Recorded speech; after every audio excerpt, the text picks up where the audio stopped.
গ্রীষ্মের খাঁখা দুপুরে বা পরন্ত আলোয় বোধহয় কিছু মন কেমন করা থাকে। একলা চুপটি করে বসে থাকি, কত কি অস্পষ্ট মনে পড়া নিয়ে। কি যেন একটা হয়েছিল, কিছু যেন হবার ছিল, কত কিছু বলার ছিল, কোথায় একটা যাওয়ার ছিল, কারোর কোথায় আসার ছিল। স্থানকালের গন্ডগোল লাগে বড্ড, যেন খুব পুরনো কোনো রিলের ছবি ঠিকঠাক উদ্ধার করা যাচ্ছে না। অস্বস্তি হয়,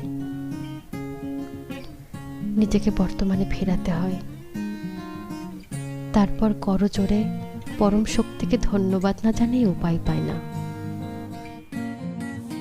তার এতখানি বর্ণময় প্রাচুর্যে আমার জীবন ভরে দেওয়ার জন্য।